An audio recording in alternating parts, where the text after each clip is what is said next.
Indonesia dikenal sebagai negara agraris. Sebutan itu diberikan karena banyak penduduknya yang bermata pencaharian sebagai petani. Usaha agraris meliputi kegiatan pertanian dan perkebunan. Sektor usaha agraris terdapat di daerah pedesaan dan pegunungan. Berbagai jenis tanaman tumbuh subur dan menghasilkan banyak bahan pangan.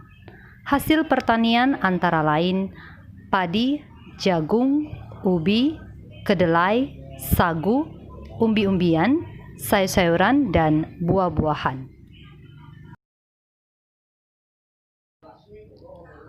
Perkebunan adalah kegiatan penanaman lahan dengan tanaman keras dengan umur lebih dari 6 bulan. Tanaman perkebunan mencakup tanaman musiman dan tanaman tahunan. Tanaman musiman berumur pendek, misalnya tebu, tembakau, dan rosella. Tanaman tahunan berumur panjang, misalnya kelapa sawit, kopi, cengkih, teh, karet, cendana, lada, dan kayu putih.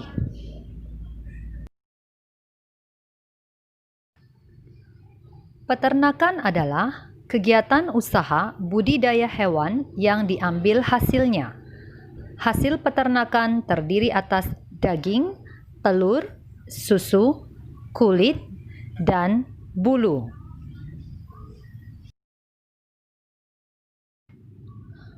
Peternakan hewan kecil, misalnya kelinci, kambing, domba, dan biri-biri.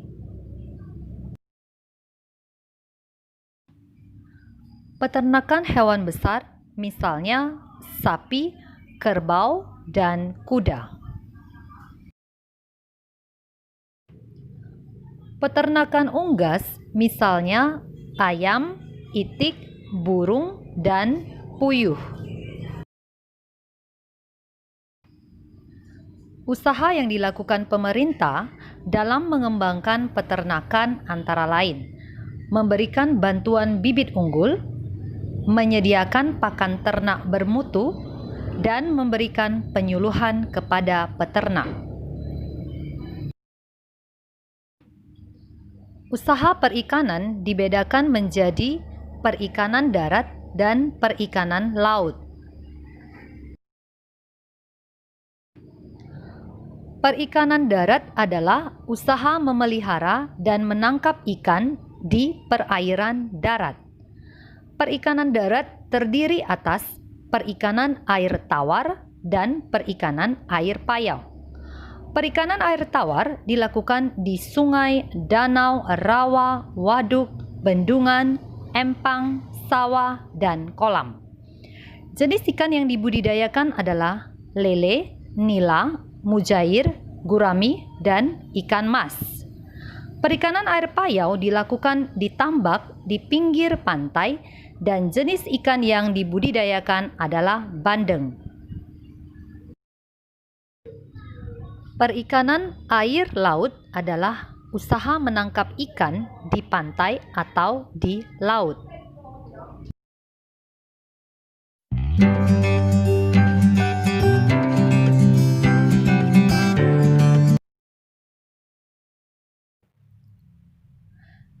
Dilihat dari kondisi geologisnya, wilayah Indonesia mengandung banyak barang tambang. Potensi barang tambang yang melimpah hendaknya dimanfaatkan bagi kemakmuran masyarakat. Barang tambang dapat dibedakan menjadi: yang pertama, barang tambang mineral logam, misalnya emas, perak, tembaga, timah, bauksit, dan nikel. Yang kedua, barang tambang mineral non-logam, misalnya belerang, gypsum, marmer, dan batu gamping. Dan yang ketiga, barang tambang sumber energi, misalnya minyak bumi, batu bara, dan gas alam. Barang tambang di Indonesia termasuk sumber daya vital. Pemanfaatannya ditujukan bagi kemakmuran masyarakat Indonesia. Jika dieksploitasi terus-menerus, ketersediaan barang tambang akan cepat habis. Oleh karena itu, pemanfaatan barang tambang dilakukan dengan bijak dan memperhatikan kelestariannya. Contoh perusahaan yang mengeksploitasi barang tambang di Indonesia antara lain PT Pertamina, PT Aneka Tambang, PT Freeport Indonesia, dan PT Chevron Pacific Indonesia.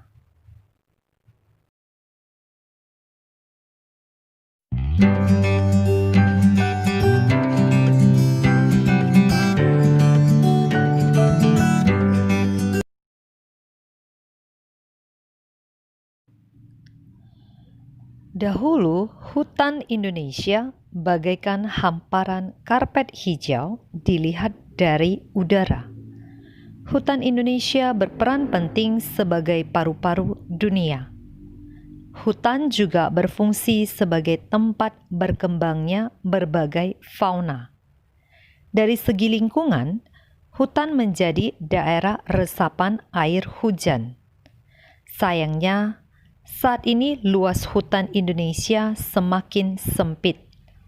Tidak lagi terlihat hamparan karpet hijau dari udara ketika melintasi wilayah Indonesia. Ini tidak terlepas dari alih fungsi lahan hutan untuk kawasan pemukiman dan perkebunan. Akibat dari menyempitnya kawasan hutan Indonesia adalah timbulnya bencana banjir bandang ataupun tanah longsor. Untuk mengurangi dampak terjadinya bencana, kawasan hutan perlu dihijaukan kembali.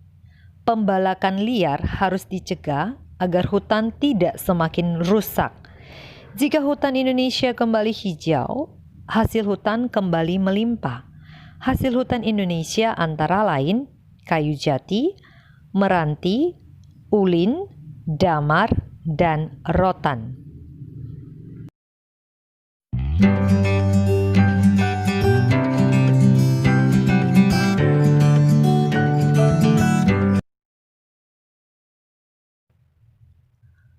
Perdagangan adalah kegiatan membeli barang dagang dan menjualnya kembali kepada konsumen. Kegiatan perdagangan muncul ketika kemampuan manusia atau suatu negara menyediakan barang keperluan bersifat terbatas. Akhirnya terjadi saling ketergantungan dalam memenuhi barang keperluan. Melalui kegiatan perdagangan, pedagang akan memperoleh keuntungan dari selisih harga jual dan harga beli. Kegiatan perdagangan tidak hanya mencakup satu daerah atau satu negara. Akan tetapi kegiatan perdagangan dapat dilakukan antar negara. Secara ekonomi, kegiatan perdagangan antar negara ditandai dengan ekspor-impor. Ekspor adalah usaha menjual barang dari dalam negeri ke pasar luar negeri. Sedangkan impor adalah usaha memasukkan barang dari negara lain ke pasar dalam negeri.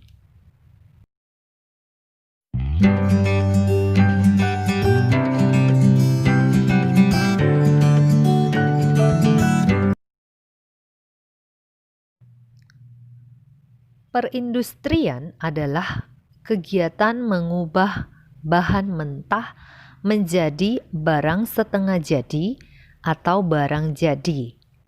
Bahan mentah diperoleh dari melimpahnya sumber daya alam. Usaha industri dapat dilakukan secara perorangan atau kelompok. Usaha industri dapat dikelompokkan menjadi industri rumah tangga atau home industry, industri sedang, dan industri besar. Contoh industri di Indonesia adalah industri makanan dan minuman, kosmetik, obat-obatan, garmen, serta elektronik.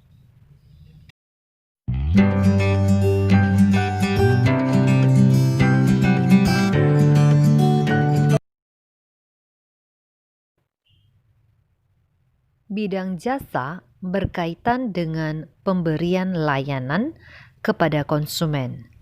Contoh usaha jasa antara lain pariwisata, perbankan, keuangan, asuransi, kesehatan, dan hukum.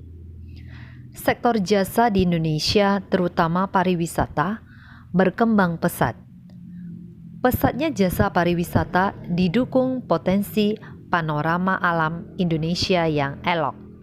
Sektor pariwisata di Indonesia juga menonjolkan aspek budaya. Berkembangnya sektor pariwisata menumbuhkan usaha-usaha penunjang jasa pariwisata, antara lain pengelolaan jasa penginapan, misalnya hotel, motel, wisma, dan losmen. Usaha penjualan barang cenderamata atau souvenir, penyedia jasa pemandu wisata atau tour guide, dan penyedia jasa pariwisata dan transportasi atau tour and travel.